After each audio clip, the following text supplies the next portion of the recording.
삼교육사주의 일진사주 명리학 제1798강 시작하겠습니다. 오늘은 양력으로 2023년 10월 9일이고요. 음력으로는 2023년 8월 25일입니다. 오늘 명식 계묘년 임술월 경자일이 되겠고 일진은 경자가 되겠습니다. 자, 사주팔자를 분석함에 있어 제일 중요한 것, 아무리 강조해도 지나치지 않는 것보다 일간과 원령이 가장 중요하다라고 하는 것, 일간의 특성을 아는 것, 그 다음에 원령의 특성을 아는 것, 지피지기면 백전백승이다라고 할 때 나를 안다라고 것은 일간을 아는 것이고요. 적을 안다라고 하는 것은 적이라고 보기는 그렇죠. 상대를 안다라고 하는 것은 원령입니다. 그래서 일간과 원령은 그만큼 중요한 같은 8글자 안에 있다 하더라도 그만큼 큰 비중을 가지고 있는 것이 바로 일간과 원령이고요. 오늘 일간은 경이라고 하는 천간이 일간이 되겠습니다. 10개의 천간, 갑을병정, 무기병신, 임계라고 하는 10개의 천간 중에서 경이라고 하는 천간은 7번째 천간이 되겠고요. 그 다음에 오행, 목화토금수라고 하는 오행으로 구분하게 되면 경이라고 하는 것은 금이 됩니다. 금, 우리가 쉽게 말하면 쇠라고 이렇게 표현하죠. 강철, 무쇠 등등 이런 걸로 볼 수가 있겠고, 이 쇠라고 하는 것은 우리가 눈으로 볼 수 있는 것, 즉 물상으로 봤을 때는 쇠가 됐지만 기운, 우리가 느낌으로 하는 기운으로 봤을 때는 금의 기운은 숙살지기라고 해요. 숙살지기라고 하는 것은 뭐냐면 수의 기운은 얼음이 얼 정도로 천하를 막 영하 30도 40도 정도로 땡땡땡땡 그 이하로도 얼릴 수 있는 것이지만 금의 기운은 영하까지는 떨어지지 않죠. 즉 물이 얼지 않지만은 그래도 이 금의 기운은 오싹해서 서리가 내리고 그 다음에 사람 피부가 그 소름이 돋을 정도의 그러한 오싹한 기운을 갖다가 금의 기운, 즉 숙살 기운이라고 하고, 여러분들 명리 배울 때 금의 기운, 즉 숙살 기운이 있어야지만 결실을 얻는다, 이렇게 많이 공부들 하셨으리라 생각이 됩니다. 금의 기운이 강한 그러한 계절이 바로 또 가을이고, 가을 되면은 봄에 심었던 씨앗들, 봄에 심었던 묘종들, 사과나무, 배나무 등등의 어떤 과실수에서도 그러한 결실을 많이 얻게 되죠. 사람도 이제 해가 시작했을 때 올해의 계획을 세우게 되고, 그 다음에 이제 가을이 되면서부터 다시 한번 싹 뒤돌아보죠. 내가 과연 잘 살았는지, 계획을 잘 지켰는지, 내가 생각했던 어떤 결실이 있는지, 이런 것들을 한번 이렇게 생각해 보게 되는 그런 기운이 바로 이 숙살의 오싹한 기운, 이런 오싹함이 있어야 한 해가 이제 저물어 가는구나 라고 하는 그러한 느낌도 알게 된다, 이렇게 볼 수가 있겠죠. 그래서 금이라고 하는 것, 가을의 기운을 말하는 것이고, 그 다음에 이 가을의 기운, 천간으로 경금, 내일 공부하는 신금이 가을이라고 하면 지지로는 신유술, 서방이 바로 가을이죠. 서방은 서쪽이라고 하는 것이고, 신월, 유월, 술월이 바로 금이 왕한 금왕절이 있다. 물론 신월, 유월이 본기가 금이니까 금이 왕한 걸로 보지만, 술은 솔직히 말로 아까 어저께도 말씀드렸지만 4개월 중에 하나 토가 왕한 계절이다 하지만, 신유술을 큰 틀의 권역으로 봤을 때는 신유술, 서방은 금이 세력을 얻고 있다, 이렇게 보시면 되겠습니다. 그래서 신유술월은 금왕 절이 되는 것이고, 금이 왕한 계절이 되는 것이고, 그 다음에 오상이라고 하는 것, 인의, 예지신이라고 하는 오상으로 봤을 때, 자, 인이라고 하는 것은 제가 뭐가 주관한다 그랬죠? 목이 주관한다라고 말씀을 드렸고요. 그 다음에 의는, 지금 말하는 의는 바로 금이 주관하는 것이 되겠고, 그 다음에 예는 화, 그 다음에 지는 수, 다음에 이제 공부하겠습니다. 그 다음에 신이라고 하는 것은 토가 이렇게 주관한다. 금은 이렇게 의를 주관하는 것이다. 그래서 제가 경금이라든가 특히나 이제 신금, 경신금을 보게 되면은, 금이라고 하는 오행을 보게 되면, 예전에는 제가 이 설명을 할 때 관우를 자꾸 설명을 했었는데, 관우 우리나라 장수가 아니죠. 그래서 이제 바꿔왔습니다. 누구로? 이순신 장군, 성웅 이순신 장군으로 명량해전에서 13척의 배로서 300척이 넘는 상대의 전함을 갖다가 깨박살을 낸 아주 희대의 세계사에 없는 그런 업적을 이룬 그런 이순신 장군 같은 분들이 바로 의를 굉장히 중시 여기고 충의라고 하죠. 충의를 굉장히 중시했었다, 있었던 그런 분이다라고 해서 여러분 경금, 신금을 생각할 때는 바로 의 이순신 장군을 연상하시면 되겠습니다. 근데 이순신 장군이라는 분이 좀 논의 얘기지만 너무 의만 주관한 것도 아니고 자기 병사들이라든가 자기를 믿고 따랐던 어떤 백성들한테 또 한없이 또 자애로웠던 그런 분이셨죠. 그래서 금이 의를 주관하고 토는 믿음, 신을 주관한다고 해서 그것만 생각하셔서는 안 되고, 사주라고 하는 것은 목화, 토, 금수가 어떻게 돼야 된다? 중화가 돼야 되듯이 사람도 인, 의, 예, 지, 심 중에서 어느 하나만 선택하면 그거는 격이 떨어지는 것이고, 사람 성품 안에는 인자함도 있어야 되고 의로움도 있어야 되고 예절도 지켜야 되고 사람 삶에 있어서 지략도 지혜도 있어야 되고 그 다음에 사람의 신막 믿음도 골고루 갖춰야지만 온전한 진짜 성스러운 그런 사람이 될 수 있겠다라고 하는 것. 그래서 사주라고 하는 것도 마찬가지로 목화 토금수가 잘 구성이 돼서 서로가 장애가 이루어지지 않는 그런 사주가 좋은 사주다, 이렇게 말씀을 드릴 수가 있겠고요. 그 다음에 금이라고 하는 것, 색깔은 백색입니다. 백색. 참고로 나무는 청색, 목은 청색, 화는 적색, 수는 검정색, 이렇게 볼 수 있고, 토라고 하는 것은 황색 이라고 해서 노란색, 금은 백색. 그래서 주관하는 신도 흰호랑이라고 해서 백호가 주관하는 신이 되겠다라고 요거는 이제 오행에 대한 이런 설명을 드렸고요. 다시 이제 금이라고 하는 것을 갖다가 음과 양으로 구분해 볼 수가 있겠습니다. 자, 음과 양이라고 하는 것은 뗄래야 뗄 수 없는 관계. 음과 양은 서로 좀 대조적이고 서로 좀 상대적인 개념이라 하더라도 서로 미워하고 질투하고 서로 이혼하려고 하는, 떨어지려고 하는 관계가 아니라 서로 상대적이지만은 음이라고 하는 것은 양을 보충해 주는 개념이고요. 양이라고 하는 것은 음과는 좀 상대적이고 대조적이지만 양은 음을 보충해 주는 개념이다. 사람으로 치면 남자와 여자의 개념으로 보고, 또 다른 걸로 보면 낮과 밤도 해당이 되죠. 낮이 있어야지 밤이 좋은 것이고 밤이 있어야지만 낮이 좋은 것이죠. 항상 낮이어야 된다라고 하면 모든 만물이 쉬지를 못합니다. 그리고 항상 밤이면 세상이 음침해지겠죠. 우리 집 남극 같은 데인가요? 북극 같은 데 백야 현상이 나타나죠. 일정 기간만 석 달 정도 이상이 백야, 그냥 밤인데도 하얘요. 태양 계속 떠 있으니까 사람이 돌아버립니다. 어느 정도 태양이 지고, 우리가 그렇게 살아왔으니까 태양이 뜨고 태양이 지구를 보고 하루가 가는구나 이렇게 보는데, 계속 밤이면 시간이 가는지 시간이 가지 않는지 알 수가 없죠. 시계가 있어야지만 알 수가 있겠다 해서 음양이라고 하는 것은 서로 대조적이지만 음은 양을 보완해주고 양은 음을 보완해주는 그러한 개념의 것이다라고 이해해 두시면 좋겠고요. 그 다음에 경금이라고 하는 음령으로 구분하게 된 경금은 양금이 되죠. 양의 기운을 가지고 있는 양금이 되는 것이고, 음금이라고 하는 것이 양금이 있으니까 당연히 음금이겠죠. 내일 공부하게 되는 신금이라고 하는 것이 음의 기운을 가지고 있는 음금이다. 그래서 양금인 경금과 음금인 신금 같은 금이지만 음양의 차이가 있다. 자, 양금인 경금은 어떤 금이, 양이라고 하는 것은 좀 강하고 거칠고 투박하고 무겁고 단단한 그런 성향의 금이다라고 봤을 때, 음금은 부드럽고 온기가 있고 잘 휘어지고 광채가 나는 그러한 금으로 볼 수도 있겠죠. 그래서 경금인 양금은 완철금이라고 봅니다. 완철금, 그야말로 우리가 말하는 금하면 생각하는 그 무쇠 같은 개념, 강철 같은 개념으로 이렇게 경금을 생각하시면 좋겠고요. 상대적인 음금이 신금은 그야말로 금입니다. 보석 같은 거, 금반지, 금귀걸이 같은, 그 다음에 주옥 같은, 도자기 같은 이런 개념. 여러분 핸드폰 살 때 요즘 핸드폰 너무 비쌉니다. 근데 그 액정이라든가 핸드폰 우리나라 그 삼성 회사 이름을 대면 안 되겠지만, 어떤 회사는 그야말로 알루미늄 스틸 바디인 것이 있고, 어떤 경우에는 그냥 스틸 같은 재질의 어떤 플라스틱 그 바디가 있잖아요. 그런 개념이죠. 그래서 플라스틱도 광채, 목으로도 보지만 플라스틱도 경우에 따라서는 금으로 볼 수가 있겠고, 은, 동, 여러 가지, 그 다음에 비철 같은 경우도 다 금으로 보죠. 그 다음에 도자기 같은 경우는 토를 굳혀가지고 금을 만들어낸 거고, 콘크리트 있죠.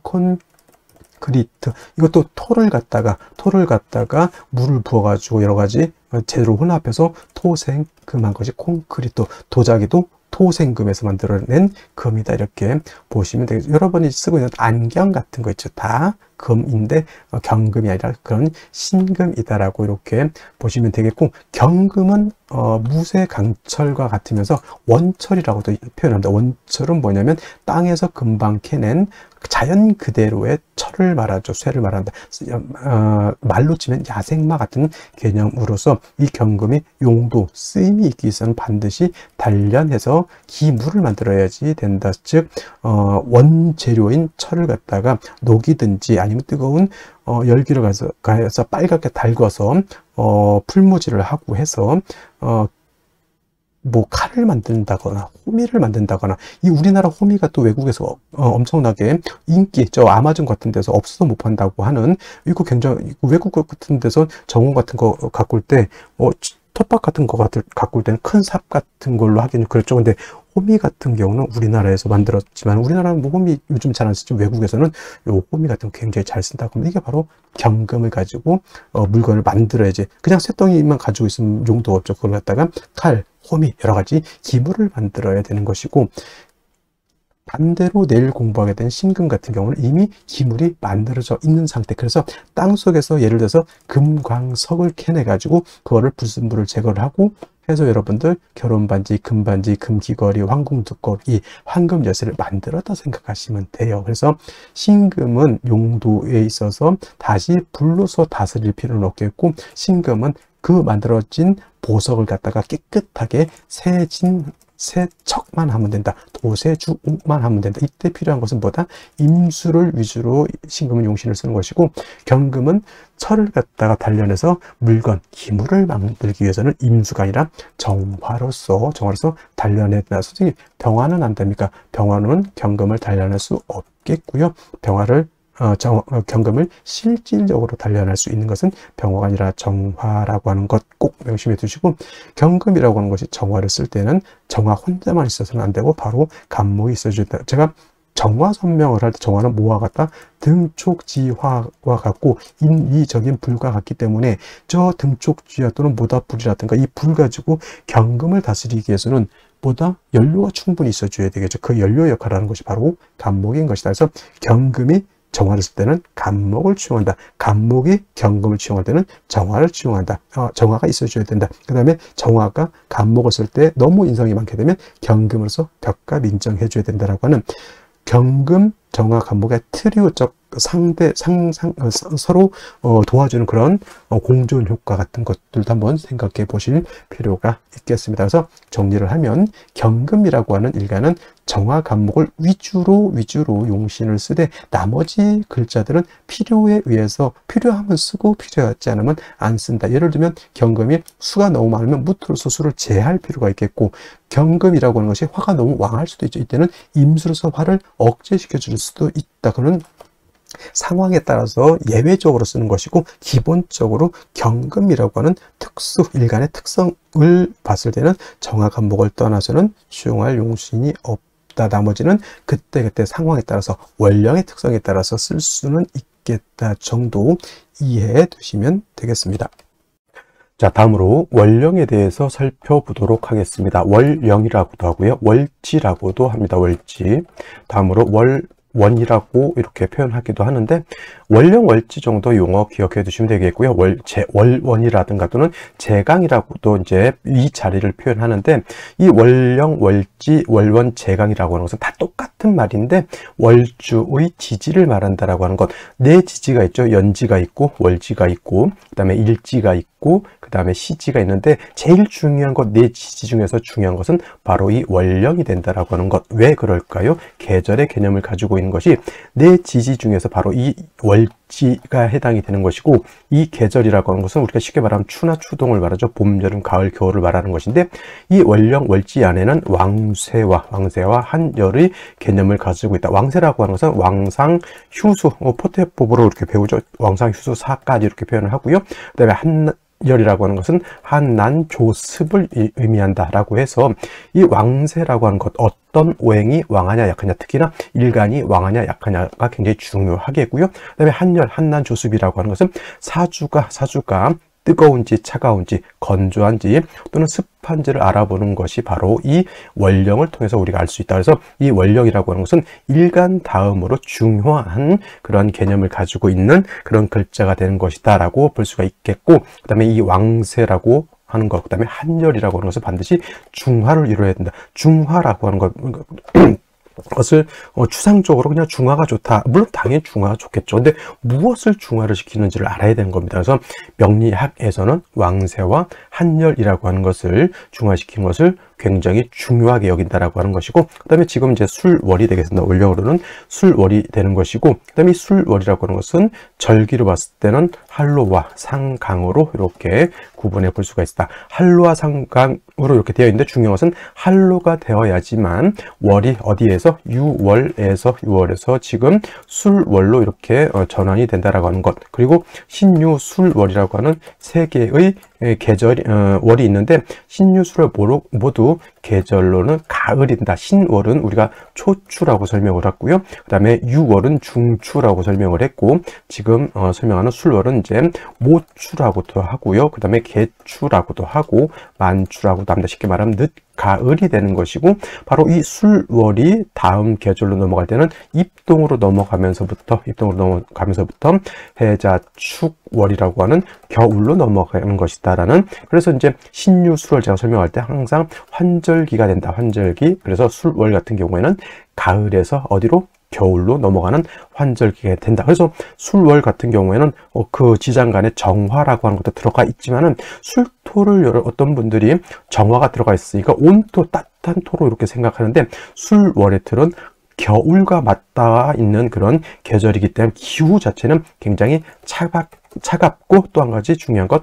건조하다. 차갑고 건조한 것이 이 술월의 특징이 되겠습니다. 그래서 술토가 영활해지기 위해서, 용도가 있기 위해서는 반드시 따뜻해져야 되고요. 그 다음에 물이 있어줘야 되는 것이죠. 그래서 술월 같은 경우는 기본적으로 어느 일간이냐를 일단 막론하고, 병화라고 하는 것과 개수라고 하는 것으로서 일단은 술월의 기후를 갖다가 병화로 따뜻하게 해줘야 되는 것이고, 그 다음에 술월의 건조한 그런 기후를 갖다가 수가 있게 되면은 술토를 갖다가 윤택하게 만들 수 있게 되는 것이죠. 선생님, 정화는 안 되겠습니까? 정화도 공력이 없지 않아 있지만은 기후를 조후하는 데 있어서는 병화가 월등한 그런 공력을 갖게 되는 것이고, 그 다음에 수 중에서도 임수도 있습니다만은 토를 윤택하게 하고 하는 것에는 개수보다는 임수가 상당한 공력을 가지고 있다, 이렇게 보시면 되겠습니다. 자, 또 다음으로 술월 같은 경우는 토가 왕한 토왕절이죠. 원래는 신유, 술, 서방이라고 해서 원래는 금이 왕한 계절이지만은, 실질적으로 금이 왕한 계절은 요 신유월이 금이 가장 강하죠. 신월은 금의 뭐가 된다 그랬습니까? 금의 임관지가 돼서 왕한 것이고, 유는 금의 제왕지가 돼서 가장 금이 왕한 계절이라고 하면, 술월은 신유, 술, 서방이 있기 때문에 금의 기운이 없지 않아 있지만은, 술월은 기본적으로 토가 왕한 계절이다. 그래서 술토라고 하는 것을 지장간을 이렇게 보게 되면은 어떻게 되어 있느냐, 신금이라고 하는 것이 들어가 있고요. 그 다음에 정화라고 하는 것도 들어가 있고, 그 다음에 본기 무토라고 하는 것이 들어가 있죠. 그래서 진술, 충미, 토라고 하는 4개의 토는 지장간에 다 3개씩 들어가 있는데, 이 지장간 안에 들어가 있는 글자를 모두 쓸 수가 있다. 모두 쓸 수 있다라고 하는 뜻은 뭐냐면, 격으로도 치용할 수가 있겠고, 또는 용신으로도 사용할 수가 있다. 그래서 술 중에 있는 신금을 용신으로 쓸 수 있고요. 술 중에 있는 정화도 용신으로 쓸 수가 있겠고, 술 중에 있는 무도 당연히 용신으로 치용할 수 있다. 만약에 신금이라고 일간에 상관없이 신금이 천간에 투출되어 있다. 그러면 이 신금을 가지고 격을 잡습니다. 예를 들면 간목이다라고 하면 정관격이 되는 것이고, 임수라고 하면 정인격이 되는 것이고, 이렇게 본다라고 하는 것이죠. 그 다음에 정화 천간에 투출을 하게 되면 일단은 이걸 가지고 격을 잡는다라고 봅니다. 그래서 예를 들어서 일간이 간목이었다 그러면 상관격으로 보는 것이고, 임수라고 하면 제격으로 이렇게 볼 수가 있는 것이다. 그래서 그 지장간을 쓸 수 있다라고 하는 것은 격으로도 취용할 수 있고 용신으로도 취용할 수가 있다라고 하는 개념으로도 이렇게 보시면 되겠습니다. 그 다음에 또 한 가지 술월이 중요한 것. 술월은 그냥 여러분들 그냥 토라고만 생각하시면 안 되고요. 술월 같은 경우에는 인오술 화국을 형성할 수가 있겠죠. 인오술 화국. 그 다음에 뭐 지지로 진술 축 및 토 등이 다시 많아질 수도 있습니다. 그리고 묘술 화도 될 수가 있겠죠. 그래서 단지 토만 왕한 것이다 라는 생각을 버리시고요. 인오술 화국이 되면 술월이라고 하더라도 화가 왕한 기운을 띠게 되는 것이고, 토가 진술축묘월에 토가 다시 많게 되면 그야말로 토왕절에 토가 다시 토가 이제 왕해지는 것, 묘술 합화도 될 수 있다라고 하는 것. 그다음에 또 한 가지 신유 술 방합도 형성할 수 있다. 그래서 술월에 이 토가 왕하지만 뭐 예를 들어서 신금이 이렇게 지지 신금이 이렇게 있다거나 또는 뭐 신유금이 또 있다던가 이렇게 하게 되면 금이 다시 왕해진다라고 하는 것. 그래서 진술축미월은 그냥 단순히 토가 왕하다 이렇게 보시지 말고요. 이 월령하고 타 지지가 어떻게 결합을 하느냐에 따라서 보다 금이 왕해질 수도 있고 수가 왕해질 수도 있고 토가 왕해질 수도 있고 목이 왕해질 수도 있다서 변화가 굉장히 많다. 여기까지 여러분들 생각해 두시면 되겠습니다. 자, 이러한 술월의 일간경금이 태어나게 되면 사주를 어떻게 배합할 것인가. 자, 일간경금이라고 하는 것 말씀드렸던 것처럼 강철과 같습니다. 강철, 정화로서 단련해서 기물을 만들어야지만 용도가 있게 되는데, 경금이라고 하는 것은 반드시 정화만 있어야 되는 것은 아니고 상황에 따라서는 임수를 취용할 수도 있겠습니다. 정화라고 하는 것은 금을 불로 다스려 가지고 강하게 기물을 만든다라고 하면, 임수를 쓴다는 것은 금을 갖다가 숫돌 같은 걸로 이렇게 연마하는 걸로 이렇게 생각하시면 되겠습니다. 그래서 상황에 따라서 정화를 쓸 수도 있고 상황에 따라서 임수를 쓸 수도 있겠지만은 가장 좋은 건 역시나 경금이라고 하는 강철은 정화를 취용해서 단련해서 기물을 만든 것이 원칙적인 용도 쓰임이다 이렇게 보시면 되겠는데, 이런 경금이 술월에 태어났죠. 술월이라고 하는 것은 말씀드렸던 것처럼 토가 왕한 계절이다라고 하는 것. 경금이라고 하는 것은 단련, 화를 쓰거나 수를 써야 되는데 토가 많게 되면 자칫 토다 매금이 될 수 있죠. 경금도 신금도 가장 꺼리는 것은 토가 많아서 토다 매금이 되는 것이고, 또 병화 정화는 토가 많으면 회기무광이 되는 것이죠. 그래서 병정화도 토가 많은 것을 좋아하지 않고요. 경금, 내일 공부하게 된 신금 또한 토가 많아지는 것을 좋아하지 않는다. 그래서 경금, 신금 같은 것이 월령이 진월, 술월, 축월, 진술, 축미, 월 이런 때 토가 많을 때 태어나게 되면 반드시 뭘 생각해야 된다? 토다 매금이 되는지 안 되는지를 먼저 살펴서 토다 매금이 된다라고 하면 그 토를 갖다가 억제시켜 주거나 제해 통제시켜 줘야 된다라고 하는 것이 필요하죠. 그래서 술월에 경금이 태어나게 되면 먼저 뭐가 필요하다? 간목이라고 하는 장치, 즉 안전장치, 사람으로 치면 보다 보험 같은 거 하나 드는 거죠. 간목이 있게 되면은 토가 많아지는 것을 통제, 억제해서 토다 매금, 즉 토가 많아서 경금이 매금되는 것을 막을 수 있다. 어떤 분들이 이렇게 경금 옆에 이렇게 간목이 있거나, 뭐 물론 연간 월간에도 같이 있을 수 있겠는데, 이렇게 하면 뭐 갑경충이라고 해서 일간 경금이 간목을 극한다 이렇게 표현을 하는데, 일간은 뭐다? 심판과 같기 때문에 이렇게 있다고 해서 갑경충해서 간목을 날려버리지 않습니다. 내가 써야 될 아주 필요한 용신, 아주 필요한 연장인데 내가 그거를 갖다 깨박살내서 없애버리겠냐고요. 그렇지 않다.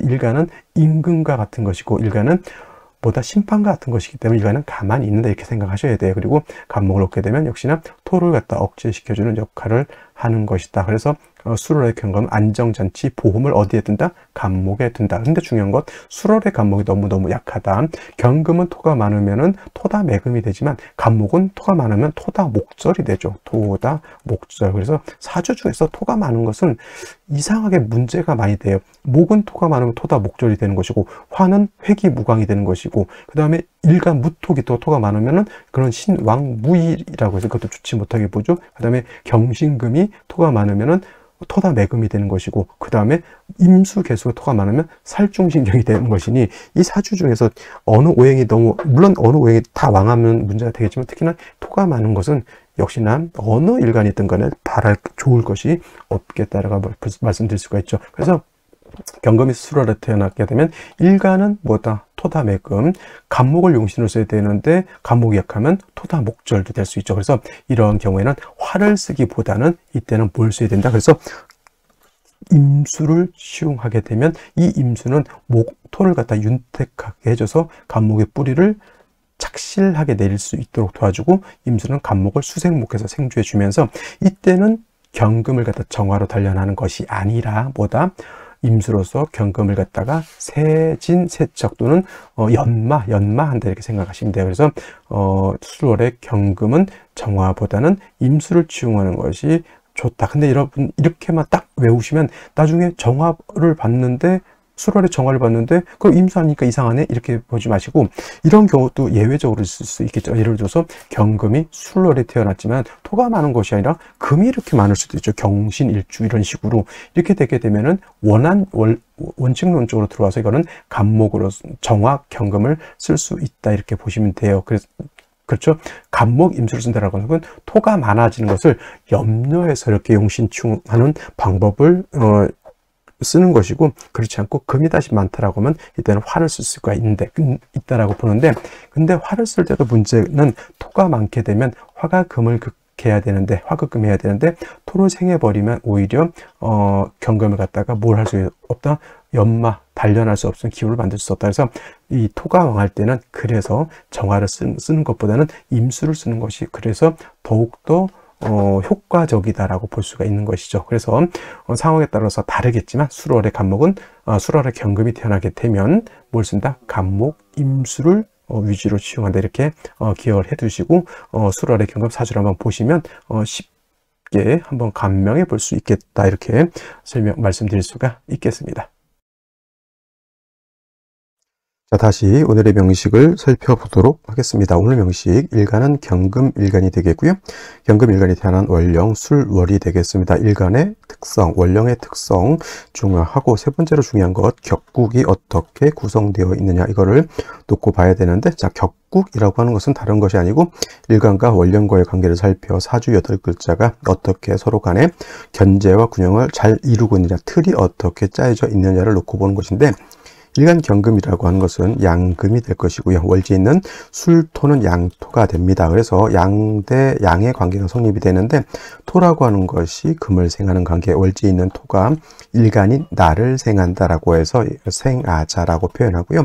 생아자는 나를 생하는 것이다. 육친으로 보면 인성이라고 하고, 다시 두 가지로 나누어 봤을 때 정인과 편인으로 이렇게 구분해 볼 수가 있겠습니다. 자, 정인이라고 하는 것은 일간과 인성과의 관계가 양대음 또는 음대양이 되면 정인이라고 하고요.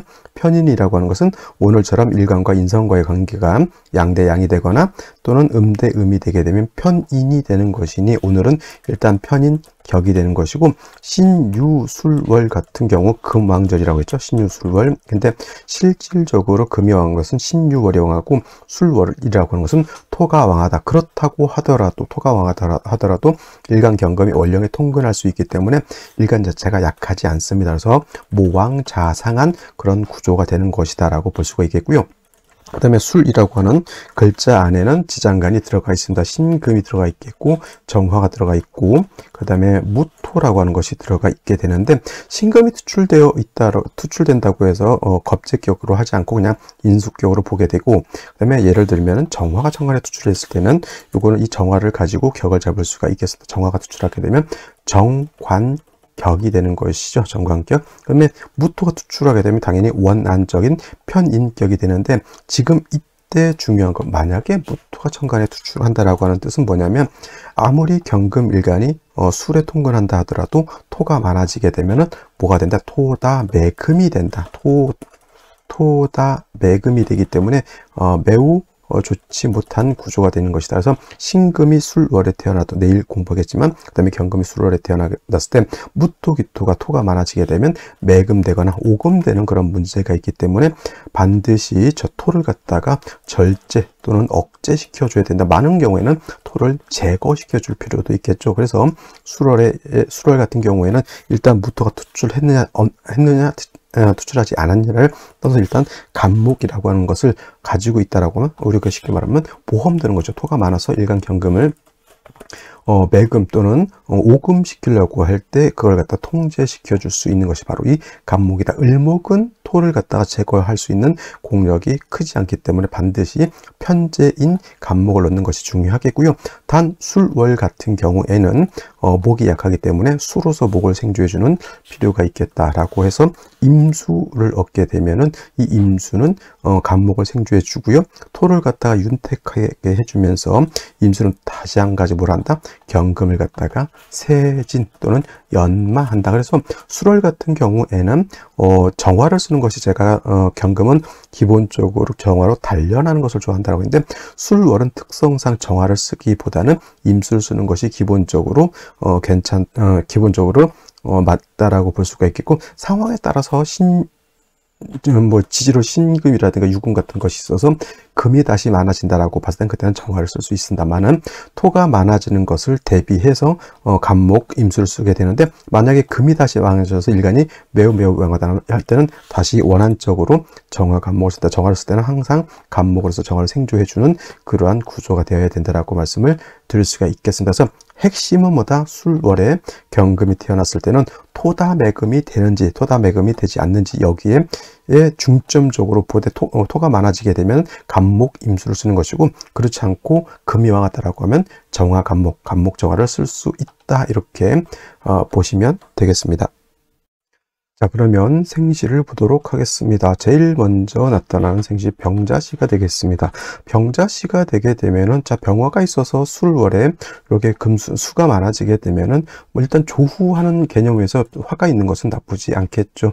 그런데 아무리 술월에 토가 있어서 간목으로 토를 제하고 수로서 간목을 생해준다 하더라도 이건 수가 너무 많죠. 경금 입장에서 자수, 상관 두 개에다가 연월간에 인계수 투출하게 되면 아무리 일간 경금이 술에 통근한다 하더라도 이거는 식상이 너무 많겠고요. 또 한 가지 이렇게 수가 많게 되면 이 수가 화를 극하게 되죠. 아무리 7살이라 하더라도 이거는 제살태과가 돼서 이거는 좋지 못합니다. 제살태과라고 하는 것은 쉽게 말하면 상관경관과 같다 이렇게 생각하셔도 돼요. 이 병화의 용도 쓰임이 있거든요. 반드시 조우하는 용도가 있는데 이 식상이 얘를 이렇게 제하게 되면 지나치게 칠사를 제했다라고 하는 뜻으로서 이렇게 되면 아무리 경금 일간이 술에 통근했다 하더라도 이거 일간이 굉장히 약해진다라고 볼 수가 있겠고 정축시가 되게 되면 일단 지지로 토가 있어서 경금을 갖다 매금 또 매금할 정도에 이르지는 않습니다. 특히나 이제 무토기토가 처간에 투출되는 것이 좋지는 않은데 일단 투출되지 않았기 때문에 굳이 간목까지 쓸 필요는 있겠냐라는 생각을 한번 해보게 되고요. 정화가 투출되어 있습니다. 정화는 경금을 단련하는 용도이지만 아무리 묘술 합의돼서 정화를 정화가 통근은 술에 통근할 수 있지만 생긴다 하더라도 묘술 합의 정화를 생겨난 것은 굉장히 미약할 뿐만 아니라 더 문제는 뭐냐면 병자는 제살태과가 되지만은 정화가 청간에 투출하게 되면 이거는 보다 상관경관이 된다. 상관경관이 돼서 이것도 또한 정화가 투출된 것은 나쁘지 않겠지만 상관경관이 되게 되면은 내가 식상 특히나 이 개수가 문제가 되겠죠.